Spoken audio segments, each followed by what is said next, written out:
Amigos y amigas de Agenda Económica, ustedes vieron en pantalla ahí la 7ª conferencia anual sobre compras gubernamentales de las Américas que República Dominicana es sede y que se celebrará los días 18, 19 y 20 de octubre, abierto no solamente para las instituciones gubernamentales, sino para el sector privado, la sociedad civil, para todo aquel que tenga interés de ver todo esta agenda compromiso nacional para seguir avanzando. Entonces usted nos iba a contar, a partir de su designación en febrero del 2007, cómo usted conforma todo lo que es el aparato administrativo organizacional para poder poner en vigencia las mismas disposiciones legales. Para dar el legales. segmento completo de la explicación, que nos diga por qué fue elegido usted y por qué usted aceptó el puesto. Muy bien, muy bien. Vamos a lo primero, sí, tu pregunta, para luego entrar en esta parte. Nosotros, en el año 2004, fuimos designados subsecretario de Estado de Finanzas. En el año 2006, recuerden que el presidente de la República emite el decreto 63-06, conocido como decreto puente. Ese decreto era un reglamento provisional que creaba las condiciones para la implementación del nuevo sistema de compra y contrataciones del Estado, y estaba vinculado a los acuerdos del DERECAFTA, es decir, la República Dominicana, entre las exigibilidades requeridas para la implementación y aprobación por parte de los Estados Unidos, era tener un novedoso sistema de compra y contrataciones que no tenía el país. En tal sentido, en febrero del año 2006, mediante ese decreto, se crea la Comisión de Aprovisionamiento del Gobierno.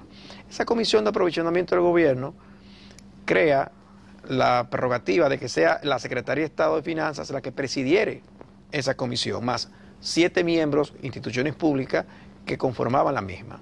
En ese entonces, el secretario de Finanzas, el licenciado Vicente Bengoa, nos requiere y dice, bueno, vamos a designarte en la presidencia del Consejo de Aprovisionamiento del Gobierno para que esa responsabilidad de la Secretaría pueda ser ejercida correctamente. En ese sentido, tuvimos todo un año, del año 2006. Recuerden que en agosto del 2006 el Congreso Nacional aprueba la ley 340-06, que surge de la necesidad de que esa propia ley sea modificada, porque los acuerdos de libre comercio del DERECAFTA, en el capítulo 9 de compras gubernamentales, establecía una serie de disposiciones que la ley, la 340-06, recién votada por el Congreso, habían aspectos que no armonizaban o que eran incoherentes con la legislativa nacional. Es decir, el instrumento internacional de compras del CAFTA no aguardaba relación en algunos aspectos con la ley nacional. Se modifica la ley 449, que surge de la ley 340, y ahí crea una disposición transitoria donde dice que la Comisión de Aprovisionamiento del Gobierno seguirá siendo el órgano rector provisional del sistema de compra y contratación del Estado. Y da también un periodo de 90 días para que el presidente de la República designare al director general y por ende al órgano rector. Y es en febrero del 2007 entonces que el presidente de la República nos designa en esas funciones. Estamos hablando de que mi paso a la Dirección General de Contrataciones Públicas era un tránsito, porque ya nosotros estábamos ejerciendo esas funciones desde el febrero del año 2006. Exacto. Cuando iniciamos el trabajo en la Dirección de Contrataciones Públicas, fueron en las infraestructuras físicas de lo que era la antigua Dirección de Aprovisionamiento del Gobierno, que estaban obviamente en situaciones totalmente inadecuadas a los fines de poder operativizar esa nueva estructura. ¿Qué hicimos? En primer lugar, priorizamos el reglamento.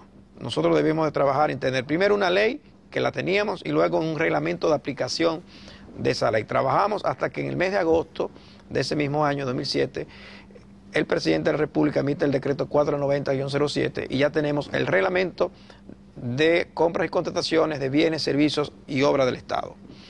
Consecuentemente con eso, el segundo gran reto, además de ese, era la de estructurar el organigrama operacional en virtud del cual iría a descansar todas las funcionalidades que la ley indicaba que era responsabilidad de la Dirección General de Contrataciones Públicas. Y luego el reclutamiento del personal idóneo que pudiese tener los perfiles, las condiciones de poder crear todo ese flujo operativo que mandaba la ley y los reglamentos que teníamos que asumir. Y obviamente un manual operativo interno o un reglamento interno es decir, a través de un manual de cargos, de funciones, que pudiese tener a través de él todo el andamiaje necesario que permitiera a ese personal con esas condiciones y esos perfiles poder iniciar las actividades.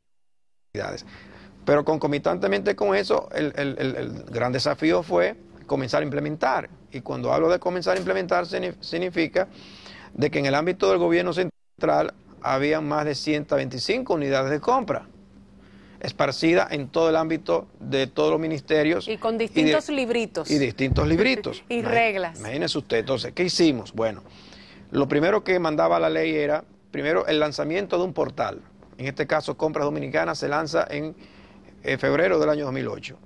Concomitantemente con eso, hicimos los manuales de procedimientos. Es decir, era necesario determinar cómo regir un modelo de gestión que permitiese armonizar, estandarizar, de que todos los procesos y normas que indicaba la ley pudiese hacerse de la misma manera y que fuese obligatorio su uso por parte de las instituciones del Estado. Pero concomitantemente con ello, era necesario establecer una base documental que sirviese de soporte a ese trámite de los procesos de compras públicas. Pero ahí yo quiero hacerle una pregunta, doctor Eri. Esa parte de que esas unidades de las oficinas gubernamentales se acogieran y respetaran de manera obligatoria todo ese marco procedimental nuevo, ¿tenía un plazo? ¿Había alguna reticencia? ¿No era opcional? O sea, ¿cómo se dio ese proceso de aceptación por parte de esos supervisados para poder adecuarse a esas nuevas reglas? Yo quisiera decirlo de una forma muy quizás jocosa, enamorándolo, acercándonos a ello, haciéndole entender la necesidad de que el país tenía que cambiar, de que los instrumentos de compras públicas eran parte de una percepción que tenía la sociedad dominicana de que las cosas no se estaban haciendo de manera correcta. En tal sentido empezamos un proceso intenso de capacitación. Divulgación. Hoy día tenemos alrededor de más de 4.000 servidores y funcionarios públicos que han sido capacitados en las normas, en los procesos, en los manuales de procedimientos, en la base documental. Y esto es importante porque a partir de ese inicio de ejercicio de capacitación, de ese flujo de intercambio, de las propias experiencias de cómo las instituciones del gobierno, de las unidades de compra, hacían sus procesos, más lo que indicaba la ley, empezamos entonces el acoplamiento, para nosotros decirles no, los procedimientos son estos, existen umbrales que definen cuál es el procedimiento de selección, se debe definir cómo hacer una compra menor, un proceso de comparación de precios, sorteo de obras, licitación restringida, licitación pública. Estos son los umbrales que definen en pesos dominicanos el mínimo y el máximo.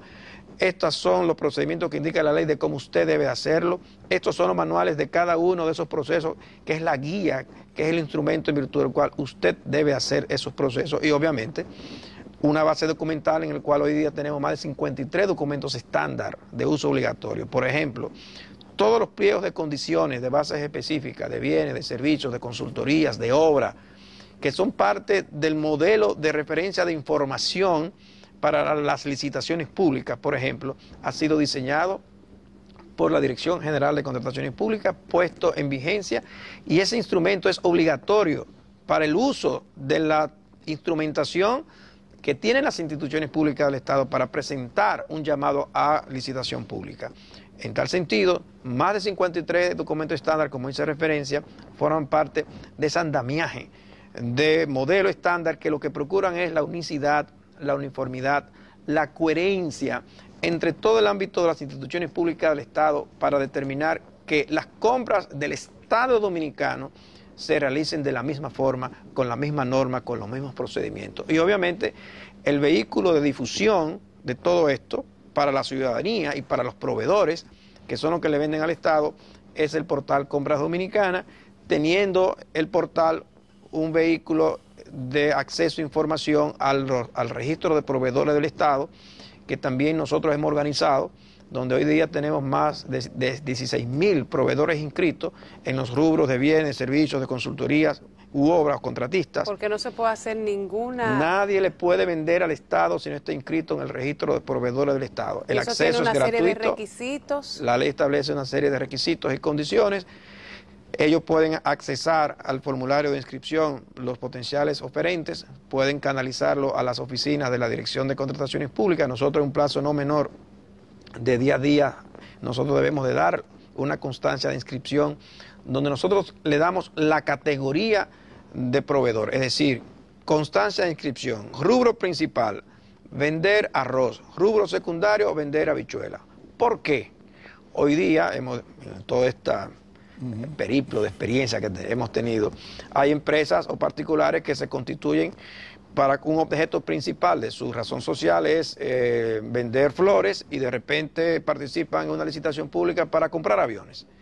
Estamos hablando de que su naturaleza de objeto como razón social, si bien es cierto que su estatuto puede prever lo que es lícito comercio, no menos cierto es que el Estado dominicano requiere un rubro y un objeto en virtud del cual esa especificidad, la idoneidad, la experiencia, las condiciones de oferente para poderle suplir al Estado tiene que estar debidamente identificado. Entonces eso está armonizado con la DGI también, porque también la DGI ya limita el que usted diga, no, yo puedo hacer de todo en términos comerciales. De hecho nosotros hacemos un referente con la Dirección General de Impuestos Internos, tenemos o exigimos el registro mercantil, donde determinamos en razón de las actividades de comercio que esa entidad realiza, y también la Contraloría General de la República de pago se cuida de que exista el registro de proveedores del Estado y también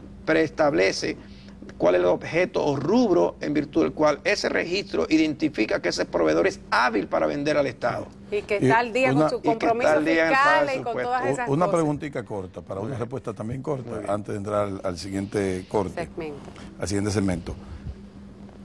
Una persona que se registra como proveedor del Estado con un producto específico, ¿no puede aparecer después registrado él mismo con otro producto más? ¿Tiene que cambiar de razón social? No, puede solicitar un cambio de rubro del objeto. Ok. Ok. Está bien. Pero vamos a una pausa y regresamos en un momentito. Sí.